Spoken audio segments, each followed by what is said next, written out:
Markel Robles izango dira, Txiki, Apraitz, Rebollo eta Jon Orbegozo Azpeitiarra puntan alabesi dagokionez, Dituro Argentinarra berriz ere atepean, zigorra jarri zioten eta berriz zelaian da, atzealdean Meskita, Igor Cuesta, Moya eta Casas, lehenengo jaurtik eta ikusi dugunean, Euskarriak Asier Salcedo eta Morcillo izango dira, hiruko lerroan Calderon, Espartza, Oskar Rico, Goian, Oskar Martínez. Lehen esan dugu, 35. jardunaldia da, beraz, honekin lau geratzen dira besterik ez liga erregularra bukatzeko, beraz, garrantzi handia dute puntuek, batez ere, alabesentzat, eta batez ere, osteguneko emaitzak ikusita. Ostegunean hasi zen jardunaldi hau, Osasunabek bi eta bat irabazi zion Sportingi, berriro Alabes erasoan, nola sartu den partidan Tomeren taldea, Realak bat eta bi galdu zuen Mirandesekin etxean, beraz 3 puntu oso garrantzitsu lortu zituen liderrak Pousoren taldeak, Eibarrek berriz ere 4 eta 8 irabazi zuen, Gimnastikari irabazi zion eta Real Unionek garaipen oso garrantzitsua lortu zuen Palentziaren aurka. Beraz, 3. postuan kokatu da Real Union, 71 punturekin, Alabes orain 4. da, eta ia behartuta dago gaur, hemen irabazi egin behar du Tomeren taldeak eta kornerri izango du alde. Arratsaldeon, Juanan Larrañaga. Arratsaldeon. Bero, esan ari gara, partida oso garrantzitsua da gizon honek zuzentzen duen taldearentzat. Atzekoak gerturatu egin dira, Real Unionek aurre hartu dio, hor dago Logroñez, Palentziak bintza galdu egin zuen. Bai, hauentzako etzen ostegun hona izan, ez? Iruditzen zait, Palentzia galduta nik uste dut beraientzako ez dut zango aurrera paso denek, aurrera paso zango amezerbait ateratze bali dute, baina horrek galduta hau lasetasun puntu bat eman diote, ez? Ikusiko du Logroñez egiten duen, baina berak garbi dauka hemen zerbait derrigorrez atera behar duela, ez? Eta irabaste bali mago hondik eta hobeto, irabaste bali mago benetan iritze da aurrera pauso handi bat izango litzakela eta hor bai sailkatuta geldituko litzake, ez? Bizka bat utege ikusita. Alabeseko jokalari bat lurrean geratuta kolpea jasota alare azkar atera du Lemoako atezainak, baloia Txikiri iritsi zaio eta ez dakiz zer egingo duen azkenean kanpora botako du. Ez du botako, azkenean Alabeseko jokalaria Calderonek bota du kanpora eta aurreko jokaldian kornerra atera eta gero hor ikusiko dugu. Jauzi horretan Markel Roblesekin hartu du mina Meskitak eta lurrean geratu da. Zer gero Alabeseko jokalariak Lemoako jokalariekin baloia kanpora ez dutelako bota eta partida hasiera behintzat hasi eta berehala Alabes erasoan Juanan. Jantzen astean ikusi genuen Mendizorrotzan huts eta 4 Eibarren aurka galtzen, gaizki aritu zen taldea, oso gaizki, eta argi dago berehala konpondu nahi dutela. Bai, hori lehenko momentutik ez, hasi behar dute partida irabazten. Askotan ez golak ematen diote garaipena, baina nola sartzen zeran partiduan, ze sensazio dituzun lehenko minututan oso garrantzitsu izaten da, ez? Nola jongo den ikusteko gero, ez? Gero badakigu edo zer gauza gertatu litekela, baina iruditzen zaite batez ere lehenko azkeneko partiduan Eibarren aurka ikusi genuenean, Eibar oso ondo sartu zen, Alabesiko gustatu zaion sartzea eta konturatzeko partiduan sartzeko ia galtzen ipini zen, eta iruditzen zait hori pixka bat ahastea nahi dutela eta lehen bailen ez da esango partida irabaztea, baina bai Lemoai irakutzi partida irabaztea etorri dira.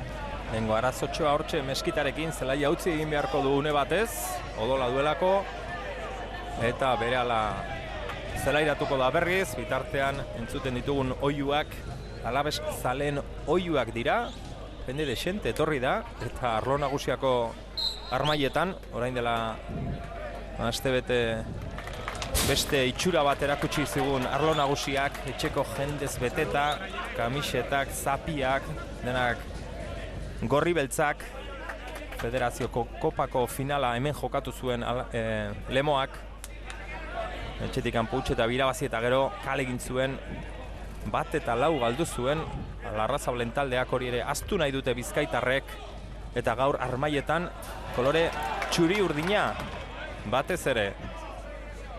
Epaia Sebastian Ripoll, haure bitxia da.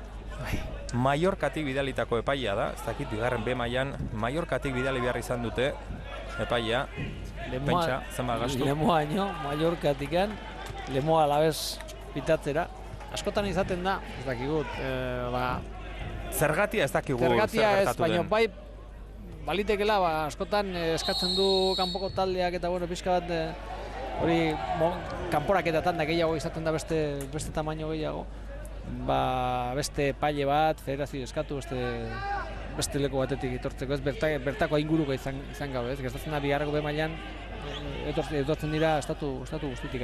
Irutzet gasto bat generatzen duela sekulako dena. Etzen oporretan hemendik ibiko eta ez zait iruditzen. Bitxia da, baina grazia ederra. Eta gero gastu ederra. Eta gero lanare oztopo handia lana egiteko ere eta halaxe da.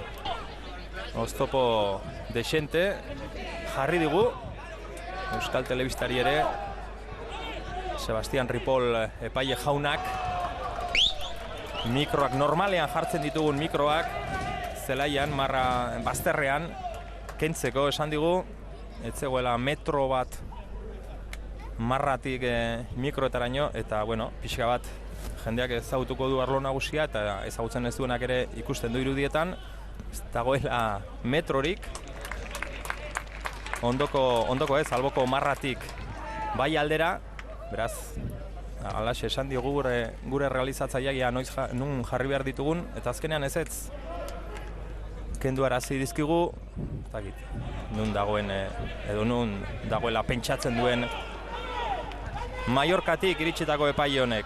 Berezia dugu, Ripoll jauna. Oraintxe bertan etorri da, hemen aldagelen ingurura, aulkien ingurura, eta medikuak nola jarri dion tirita edo benda ere ikusi du. Dena ikuskatzeko gogoa dauka, ikerlari fina daukagu. Guri ere erakozpenak eman dizkigu, hemengo txoko honetan egoteko, eta ikusiko du, Xavier, orain hemen hasi dugu partidua, bukatu, auskalo.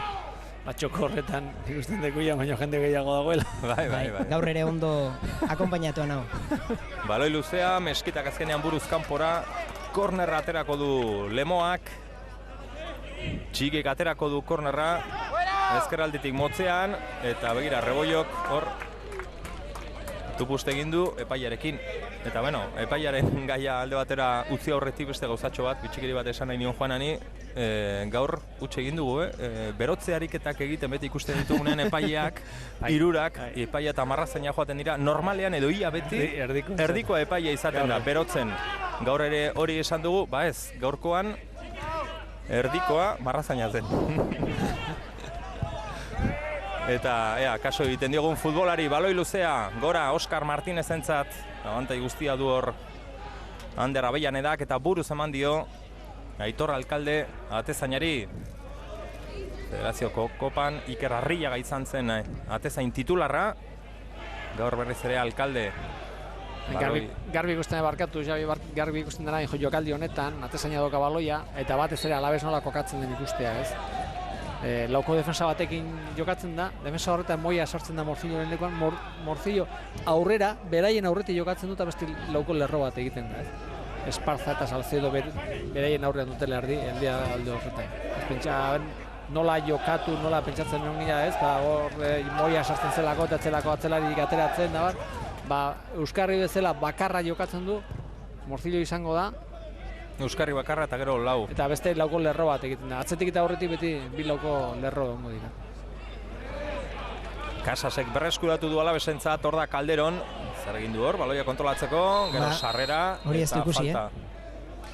Hori ez du ikusi eta Xabier esateran indoan, aulkiak ere bero-bero, bizi-bizi daudela. Bi entrenatzaileak oiu erruz egiten, ez tarria uzten, eta lehen zalantza bageneukan gaur argi esan dezakegu, Tome jaunak ederki gogotik bizitzen duela partida. Aste honetan berarekin egon gara eta ondorioa zera da osasunak eskertzeuko badio heldu diren 4 jardunaldietan irabazi edo irabazi besterik ezin dutela egin.